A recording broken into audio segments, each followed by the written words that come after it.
Di jantung kota-kota besar Amerika Serikat, ribuan orang turun ke jalan. Mereka membawa satu pesan tegas, tidak ada raja dalam demokrasi. Aksi ini diberi nama No King. Suara warga Amerika Serikat ini merupakan protes terhadap kebijakan Presiden Amerika Serikat Donald Trump, termasuk soal perang Iran. Aksi ini merupakan bagian dari gelombang protes nasional yang digelar di 50 negara bagian Amerika Serikat dengan lebih dari 3.000 titik aksi yang menjadikannya salah satu gerakan protes terbesar dalam beberapa tahun terakhir. Para demonstran menilai agresi militer terhadap Iran merupakan perbuatan yang tidak adil dan tidak bermanfaat. Aksi serupa juga digelar jutaan pengunjuk rasa di kota-kota lain, termasuk New York, Philadelphia, Boston, Los Angeles, Chicago, dan Minneapolis. Senator Bernie Sanders berjanji akan mengalahkan permintaan Trump untuk tambahan 200 miliar US dollar untuk perang Amerika Serikat Israel di Irak. Bagi Sanders, perang ini merupakan pelanggaran hukum internasional. Aksi ini pun terjadi di tengah merosotnya tingkat kepercayaan publik terhadap Presiden Donald Trump yang menurut survei berada di angka 36%. Lantas, apakah Donald Trump akan mendengarkan suara protes ini? Atau justru malah menganggap para demonstran telah merusak keamanan nasional? Tim TV One mengabarkan. Anda kembali menyaksikan Pagi-Pagi Seru. Pasti seru. Ya, walaupun rudal-rudal sudah sampai ke Iran, ternyata ledakannya terasa di Amerika Serikat. Betul. Ledakan demonstran, ledakan penolakan terhadap kebijakan perang Donald Trump ke Iran. Betul, dan ini ternyata yang ketiga kali ya dalam setahun gelombang atau unjuk rasa besar terjadi di Amerika Serikat dan gerakannya bahkan mereka sebutan slogannya tuh No Kings dengan foto Trump menggunakan mahkota tapi kayak dikasih silang gitu. No Kings, no party. Enggak ya berarti. Nah makanya kita bahas ya apakah ini awal dari kehancuran perjalanan Donald Trump di Amerika Serikat ataupun dampaknya ini jika terus diabaikan gelombang-gelombang masyarakat seperti ini, apa dampaknya bagi Amerika Serikat ke depan? Kita akan bahas ya bersama narasumber yang sudah hadir, Mas Hoirul Umam, Direktur Pasca Sarjana Hubungan Internasional Universitas Paramadina. Selamat pagi Mas Umam. Pagi Pak Putri, Mas pagi Umam. Pak Philip. Sehat Mas Umam ya? Alhamdulillah, all good. Alhamdulillah. Mas, gerakan No Kings ini Iya. tuh masuknya protes biasa atau sebetulnya sudah masuk ke fase delegitimasi serius terhadap Donald Trump? Kalau dari skalanya Mbak Putri, terakhir kemarin yang gelombang ketiga itu termasuk dalam skala yang cukup besar. Kalau misal kemudian kita lihat kan ada sekitar 8 juta masyarakat Lebih, yang ya? diperkirakan ikut terlibat dalam proses itu dan terjadi di 50 negara bagian, termasuk juga negara-negara bagian yang sebenarnya menjadi basis dari kekuatan Partai Republik. Ya. Dan itu menjadi sebuah warning sebenarnya secara politik bagaimana kemudian dampaknya terhadap Republikan termasuk juga terhadap Trump. Tetapi ini menjadi cukup unik ya, ini menjadi sebuah anomali bagaimana ternyata inilah wajah politik Amerika Serikat. Sangat bipolar, sangat polarisasinya sangat begitu tajam. Memang angka ini cukup spektakuler, tetapi bukan berarti kemudian itu menggoyahkan secara signifikan basis kekuatan Partai Republik, terutama dari pendukung Trump. Nah ini yang kemudian menjadi sebuah ironi bagaimana kemudian pola demokrasi di Amerika Serikat, kalau misal kita merujuk ya ada bukan paper sebenarnya, buku ditulis Francis Fukuyama dari Stanford University. Identity, the demand for dignity and the politics of resentment. Selalu diulang oleh Trump sejak dia kemunculannya sebagai presiden pertama, yaitu menggunakan narasi-narasi populis. Nah, narasi populis ini yang kemudian terus dilancarkan, termasuk dalam penyerangan terhadap Iran. Isu terkait dengan imigrasi, isu terkait dengan hal-hal yang dianggap tidak sesuai dengan agenda kepentingan pemerintah Amerika. Ini terus dipopulerkan, kemudian menjadi narasi yang begitu kuat.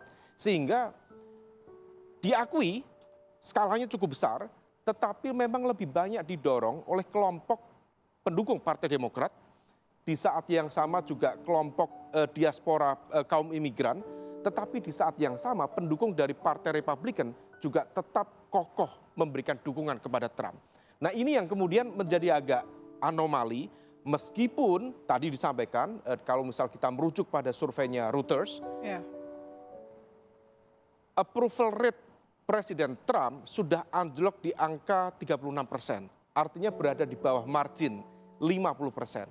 Nah memang kalau misal kemudian concern ini ditangkap dengan baik, terutama di basis-basis negara bagian pendukung Republikan ya, maka berpotensi kemudian akan berdampak pada pemilu sela nanti di November 2026.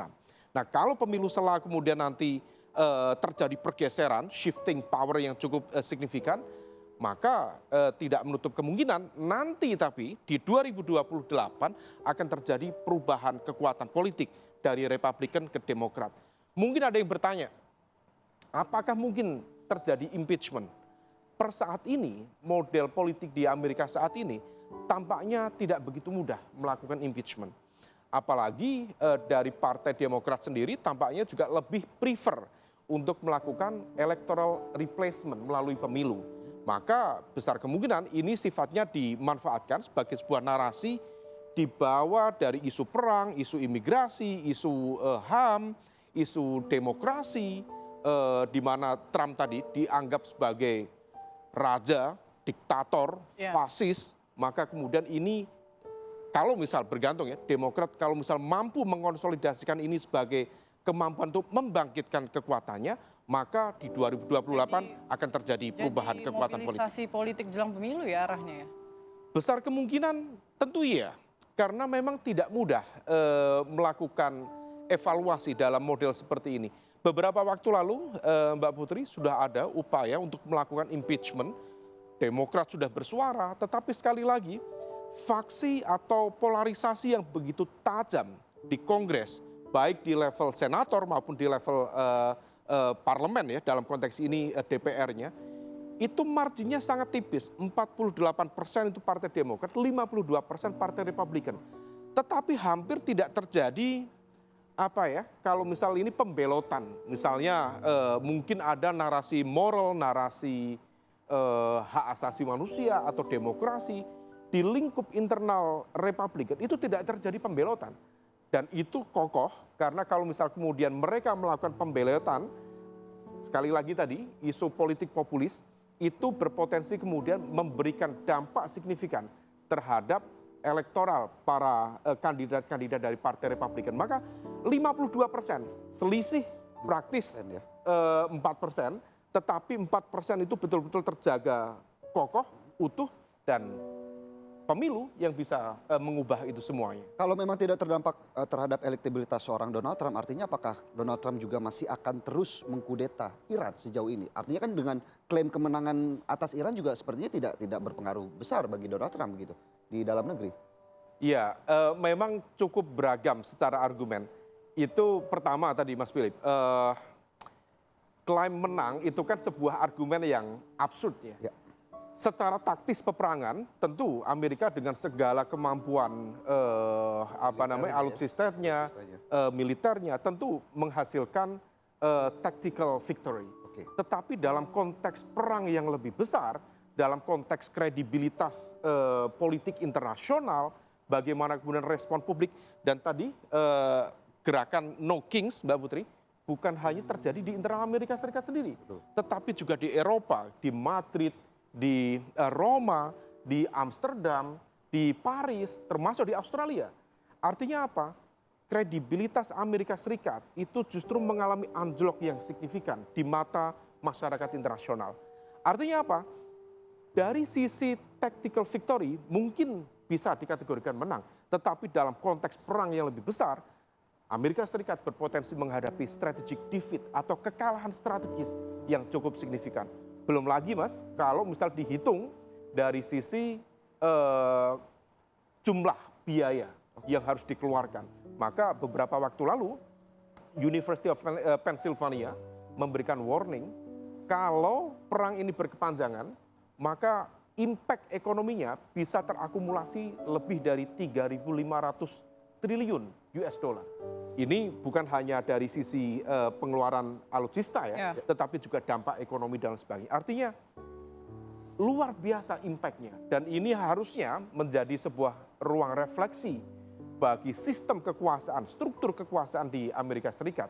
Tetapi tampaknya sekali lagi bipolarisme atau polarisasi dalam sistem politik di Amerika betul-betul meletakkan perdebatan ini dalam satu kacamata kuda yang tidak mudah untuk kemudian dilakukan pergeseran. Tapi dengan ini proses terus terjadi, bisa saja di November nanti 2026 ini pemilu selah akan menggeser Partai Republikan. Tetapi kita lihat perkembangan. Garda Revolusi Iran meluncurkan gelombang ke-86 operasi militer janji terpenuhi yang keempat. Posisi militer Amerika Serikat dan Israel kembali menjadi sasaran utama dari serangan ini, di mana terlihat pada rudal yang diluncurkan tertera berbagai tulisan peringatan keras kepada Amerika Serikat dan Israel. Rudal canggih yang digunakan oleh Iran ini termasuk jenis Horamsar edisi yang keempat. Dalam gelombang ke-86 ini Iran membidik pangkalan udara dan drone milik Amerika Serikat di Victory, Arifjan, dan Al-Kharvaj. Serangan presisi juga diklaim menghantam pasukan Amerika Serikat dan Israel sejumlah lokasi di Tel Aviv, kemudian ada di Nakab, Erbil, armada kelima Amerika Serikat hingga pangkalan Al-Dafrah. Laporan menyebutkan terlihat asap tebal, ledakan serta puing-puing pesawat yang bernilai jutaan dolar Amerika Serikat di berbagai titik.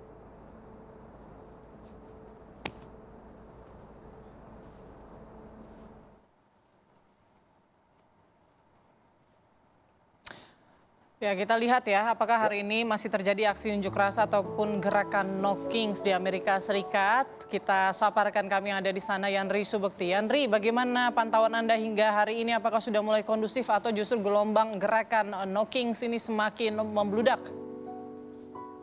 Putri, Philip, dan pemirsa TV One, hari ini hari Minggu 29 Maret pukul 11 malam di kota New York.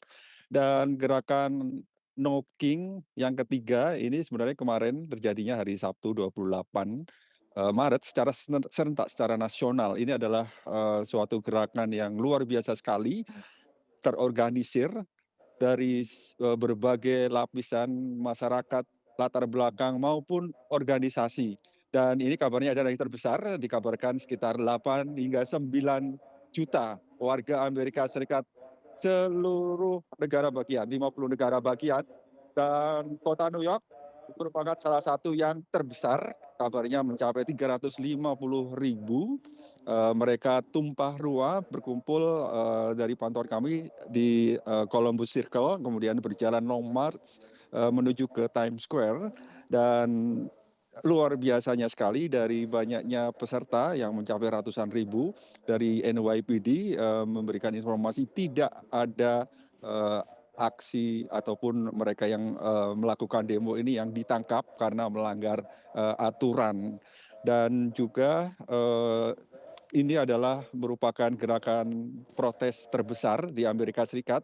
Memang biasanya semenjak terlihat sekali, kelihatan masif pasca operasi militer di sejumlah kota mengadakan aksi protes, namun tidak semasif, tidak sekompak seperti yang terjadi di No King ketiga ini. Yang ketiga karena memang selama masa pemerintahan yang dipimpin Presiden Trump sejak menjabat presiden ini, No King protes yang pertama ini dilakukan pada awal sesaat setelah Trump dilantik.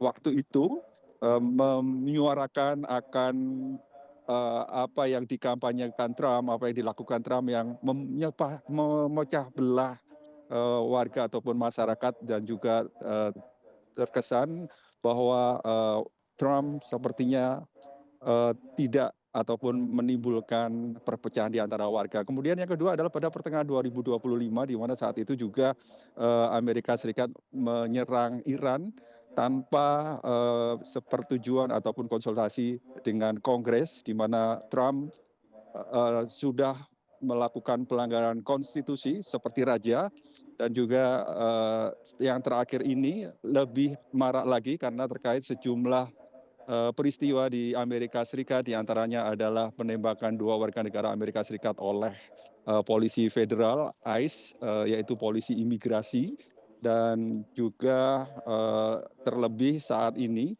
di mana dampak dari operasi militer mengakibatkan harga BBM naik hingga mencapai 30% di sejumlah kota Yandri. dalam waktu 1 bulan. Ini adalah mungkin yang mengakibatkan banyak sekali warga Amerika Serikat yang turun ke jalan menggelar aksi demonstrasi.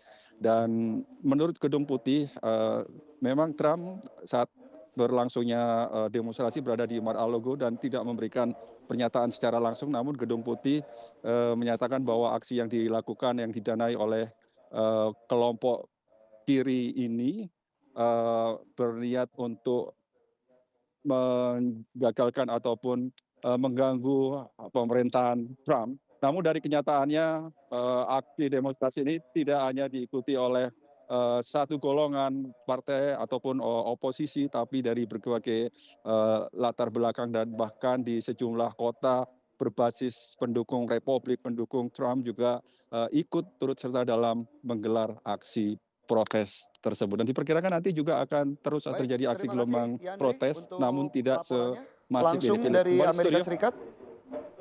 Ya, tentunya kita masih menunggu ya informasi terupdate apakah memang ada potensi juga gerakan-gerakan selanjutnya. Terima kasih Yandri untuk laporannya. Langsung saya mau ke Mas Umam. Mas Umam, kalau melihat Ya. dari laporan yang disampaikan oleh kontributor TV yang tadi Mas Yandri, artinya kan ini gelombang penolakannya tidak hanya dari beberapa kelompok saja, Partai Demokrat, kemudian ada Partai Republik, Iya. bahkan juga sebagian pendukung Donald Trump juga informasinya ikut dalam gerakan itu. Iya. Tapi seolah-olah tidak mempengaruhi apa-apa ataupun elektabilitas dari seorang Donald Trump.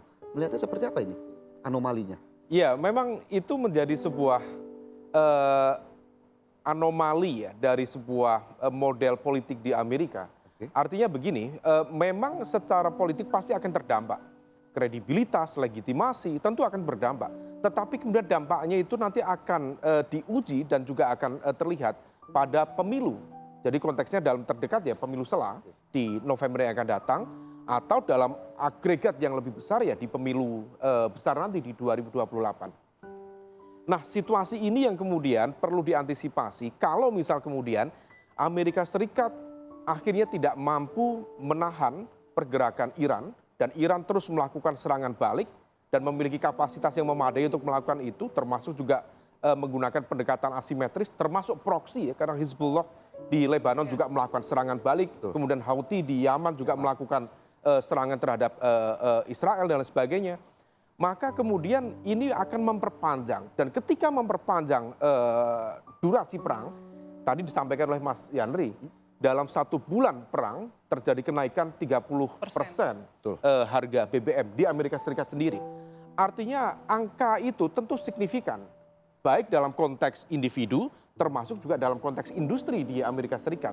Nah, kalau misalnya kemudian ini semakin panjang, maka impact-nya juga akan kemana-mana. Itulah kenapa kemudian kita bisa mencermati mengapa kemudian ada opsi misalnya Amerika Serikat mencoba untuk melakukan pendaratan pasukan daratnya ya, meskipun skalanya bukan skala full tetapi limited operation di Iran. Nah, kalau misal kemudian itu dilakukan, tampaknya memang itu upaya untuk memperpendek perang ini. Meskipun banyak pihak memprediksi kalaupun itu dilakukan, maka itu menjadi killing ground yang luar biasa bagi pasukan Amerika Serikat di hadapan kekuatan Iran. Nah, ini yang kemudian menjadi sebuah spekulasi besar, baik secara ekonomi, secara politik di internal Amerika Serikat sendiri. Dan sekali lagi, ada sebuah perdebatan di dalam konteks struktur kekuasaan Amerika. Kenapa Amerika itu suka berperang? Dari dulu pengennya ngajak berantem terus. Bahkan Mearsheimer ya, Profesor John Mearsheimer dari Chicago University itu mengkalkulasi setidaknya itu ada sekian puluh juta manusia meninggal itu karena mesin perang Amerika Serikat sendiri. Nah, kalau misal kemudian itu terjadi, tampaknya memang ada sebuah pola relasi di dalam konteks ini diistilahkan revolving doors. Yang artinya? Revolving doors itu pintu yang berputar itu loh Mbak. Jadi kalau misal musim panas atau musim dingin, dia berputar. Konteksnya apa? Ada model di dalam sistem kekuasaan Amerika Serikat di mana para mantan elit militer itu begitu mereka pensiun, mereka kemudian berubah menjadi petinggi, baik itu direksi, termasuk ekosistem pelobi dalam konteks alutsista dan juga bisnis militer di Amerika Serikat. Sebenarnya kontribusi PDB-nya itu tidak segitu signifikan, praktis 2% saja. Kontribusi PDB terhadap ekonomi Amerika Serikat dari bisnis militer ini. Tetapi dalam konteks procurement atau pengadaan itu di level federal itu jumlahnya itu bisa sangat besar. Berarti kalau 60 bisa sekian dibilang persen. perang Amerika di Timur Tengah ini sebagai kayak semacam ini ya, promo senjata perang yang dimiliki oleh Amerika. Diakui atau Show tidak off. begitu. Diakui atau tidak ada mekanisme bisnis seperti itu. Bisnis perang ya. Dan itu kemudian banyak mendapatkan kritik karena memang di satu sisi perang itu dianggap bisa menjadi sebuah stimulasi ekonomi karena agregat keuntungan ya mendapatkan energi atau cadangan minyak dan lain sebagainya. Tetapi di saat yang sama kalau misal dari mazhab military Keynesianism, jadi cara pandang Keynesian dalam melihat perang ini, dalam satu short term mungkin ada keuntungan dalam konteks perang, tetapi dalam konteks yang lebih besar ada opportunity cost yang hilang. Nah, apa bentuknya? Biaya pendidikan, biaya sosial, termasuk tadi itu BBM yang kemudian melonjak, yang itu sebenarnya milik masyarakat Amerika Serikat secara umum, tetapi kemudian tidak dialokasikan kepada mereka. Nah, impact itu yang kemudian secara perlahan tapi pasti sedang dirasakan oleh masyarakat di Amerika Serikat sendiri. Nah, ini yang kemudian menjadi sebuah anomali. Memang ini menjadi bisnis yang cukup menggiurkan bagi elit tertentu, terutama yang menikmati tadi ya bisnis militer tadi. Tetapi bagi agregat besar masyarakat Amerika Serikat secara umum, tentu ini menghadirkan mudarat yang lebih besar. Betul. Mas, tapi begini, ini terakhir singkat saja Mas. Ini aksi ketiga gerakan No Kings, Iya. jutaan, bahkan lebih dari 9 juta tadi kalau kata Yandri ya. Apakah kemudian bisa menjadi apa ya, Trump kemudian akhirnya dimundur paksa begitu? Karena mengingat sejumlah kebijakan ataupun keputusan Trump ini kan banyak sekali yang tidak melalui Kongres. Iya. Yang sudah tidak sesuai dengan aturan mainnya lah begitu. Bisa nggak dihentikan ataupun ya dipaksa mundur begitu dari jabatannya sebagai presiden? Iya. Kalau kita berharap pada values, nilai-nilai, prinsip demokrasi yang diajarkan oleh Amerika Serikat selama ini, seharusnya itu bisa. Karena bagaimanapun juga rule of law itu menjadi yang utama. Tetapi realitas politik per saat ini menunjukkan hampir tidak bisa dilakukan. Karena proses impeachment kemarin usaha sudah dilakukan, tetapi tetap sama selama komposisi Kongres masih sama, di mana saat ini 52% Partai Republikan, kemudian 48% Partai Demokrat, maka hampir bisa dipastikan tidak akan terjadi pergeseran signifikan. Maka ketika kemarin di atas kertas semua perdebatan konstitusi dilakukan, yang dilakukan Trump betul-betul menabrak konstitusi karena otoritas perang itu bukan di presiden tetapi di Kongres, maka apa yang terjadi? Republikan pasang badan. Begitu pasang badan, Semakin solid ya. semakin solid dan memberikan lampu hijau kepada Trump untuk melanjutkan kegilaannya menggunakan jurus dewa mabuk dilakukan di Timur Tengah, wabil khusus di Iran. Ini Nah, ini jurus- Dewa mabuk sama muka tebel kayaknya ya kan? Ini sebetulnya Amerika atau dari Tiongkok nih dewa mabuk. Bingung juga ya. Tapi yang pasti kalau dari penjelasannya Mas Umam ya tampaknya memang Donald Trump mengabaikan ya gelombang-gelombang suara dari masyarakatnya dan akan melanjutkan tadi kegilaannya kalau kata Mas. Tapi setidaknya ini menjadi wake up call secara moral, secara etik dalam konteks politik internal di Amerika Serikat atau di dalam politik internasional yang insya Allah juga akan memberikan perbaikan dalam kehidupan kita. Terima kasih ke depan. banyak Mas. Terima Hairul kasih Umam. Mas Umam. Masih, untuk Mbak waktunya Putri. dan juga Masih, Mas evaluasi. Philip. Tentunya kita berharap bagaimana gerakan-gerakan yang dilakukan di berbagai kawasan begitu ya. Ya. Tidak hanya di Amerika Serikat tetapi juga di Eropa. Ini bisa berdampak kepada Donald Trump. Mikir-mikirlah dikit ya paling nggak ya. Pikir-pikir.